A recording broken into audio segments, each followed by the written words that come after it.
Au nom du Père et du Fils et du Saint-Esprit. Amen. La paix de Jésus soit dans votre maison, sa paix et sa joie. Alléluia.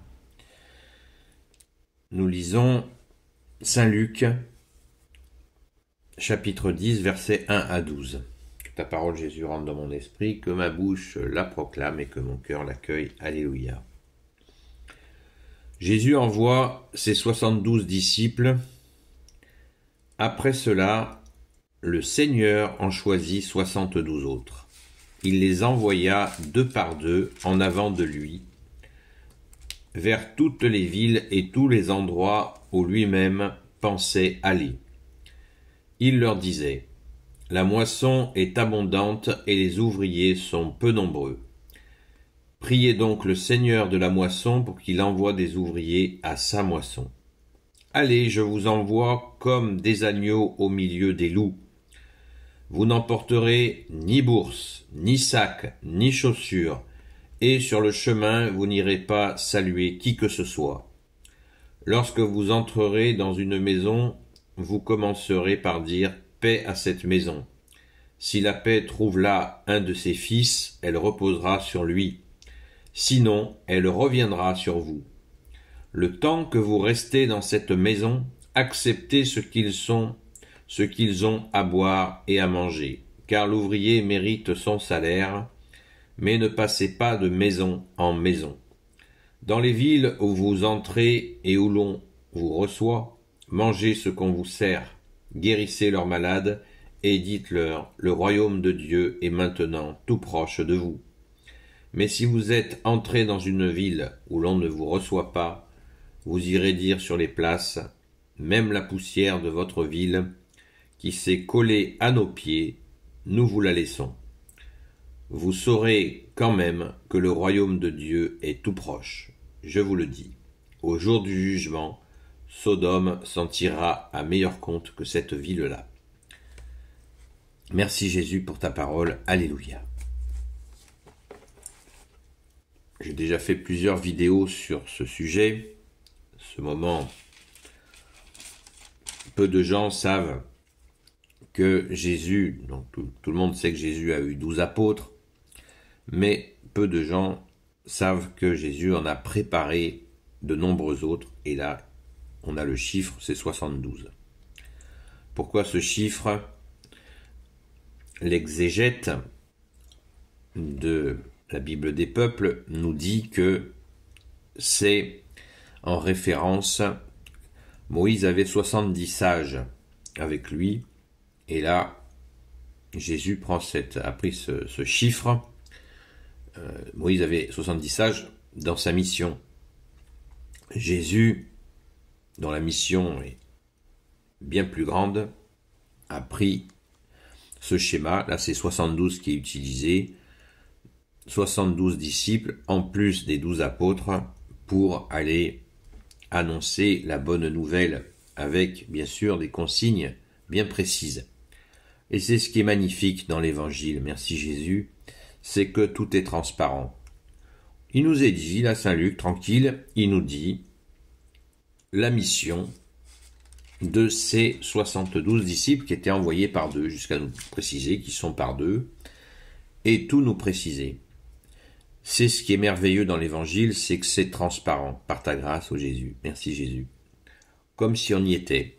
C'est absolument divin, de transparence, de simplicité et de sens.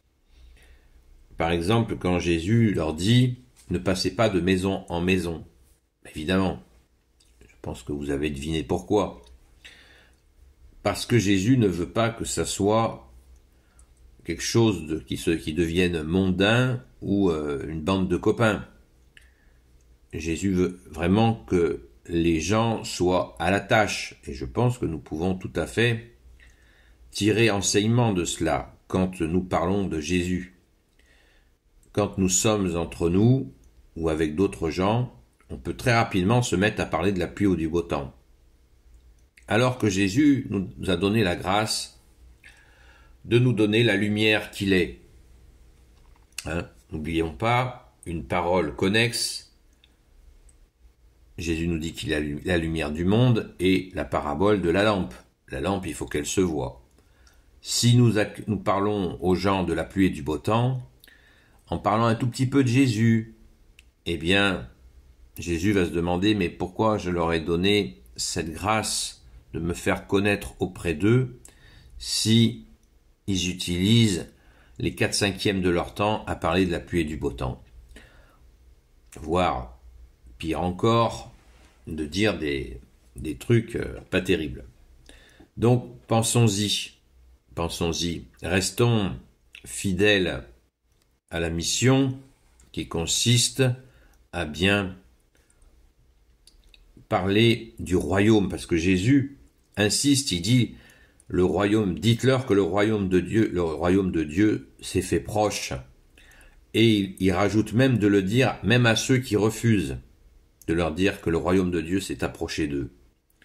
Afin que chacun prenne conscience que le royaume de Dieu, c'est Jésus. C'est Jésus qui nous dit, encore une parabole voisine, « Nul ne va au Père sans passer par moi. » Donc, même chose. Redire, c'est le mot, c'est la phrase la plus répétée de tout l'évangile. C'est la phrase la plus fréquemment dite dans l'évangile. Le royaume de Dieu s'est fait proche. Jésus insiste là-dessus et c'est bien normal puisque c'est lui qui est venu, Dieu qui s'est fait chair, pour annoncer le royaume des cieux. Et Jésus, tu en es la porte. Alléluia. Donc, plein de choses. On peut en parler pendant des heures de ce qu'a demandé Jésus. Il a demandé de guérir les malades des gens. Il a précisé jusqu'à ce que doivent faire, comment doivent subsister ses disciples. Il y a obligation de providence, c'est-à-dire que les disciples ne sont pas censés y aller avec une petite réserve d'argent pour pouvoir faire leurs courses entre deux guérisons, qu'ils puissent aller faire leurs courses et se faire à manger. Non. Les disciples ne doivent partir sans argent, sans tunique de rechange, nous dit la parole. Et pourquoi ? Obligation de providence, obligation d'être à ce qu'ils font. Parce que s'ils disent « faites confiance à Jésus », et qu'eux-mêmes ne le font pas pour leurs propres besoins, ça sonnera un petit peu faux. Là, Jésus cadre bien les choses en disant « voilà, vous partez comme ça et vous faites confiance à Jésus, à son Père, à l'Esprit Saint, que vous serez reçus comme des frères par des gens qui vous logeront, qui vous nourriront, et surtout, Jésus va même jusqu'à préciser « mangez ce qu'on vous sert. Ne faites pas, ah tiens, moi je voudrais bien ci, je voudrais bien ça, c'est pas un gueuleton. » Ça aussi, ça doit nous faire réfléchir. Se contenter de ce que l'on nous offre. La simplicité, l'amour, l'efficacité dans l'action, parce que c'est rien d'autre que Jésus nous demande de l'efficacité.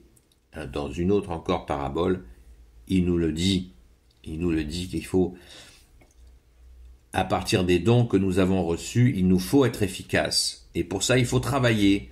C'est pas une spiritualité olé olé dans l'air. Il faut que ça soit incarné, il faut que ça soit réel. Pensons-y. Parce que pour que l'amour a des exigences, tout le monde le sait. Et l'amour suprême que tu es, Jésus, que tu nous donnes, il a des exigences. Pas des exigences despotiques, des exigences qui sont ce qu'il est, c'est-à-dire l'amour le plus puissant. Amen. Alléluia. Merci Jésus. Béni soit le Père, le Fils et le Saint-Esprit. Amen. Ô Jésus, toi qui peux tout et qui portes tout, toi le Sauveur, toi l'Emmanuel, je te confie toutes celles et ceux qui regarderont cette vidéo, ainsi que leurs proches, selon ta sainte volonté. Sainte Marie, notre Mère, Grand Saint Joseph, Sainte Marie-Madeleine, notre chère Sainte Patronne, et vous tous les saints et saintes amis de Jésus, Saint Michel Archange, qui est comme Dieu, Saint Gabriel Archange, Saint Raphaël Archange, et vous tous les anges qui servez Jésus, je vous confie toutes celles et ceux qui regarderont cette vidéo, ainsi que leurs proches, selon ta sainte volonté, ô Jésus. La paix de Jésus soit dans votre maison, et je vous dis à ce soir pour le direct sur TikTok. Seul Jésus sauve. À très vite.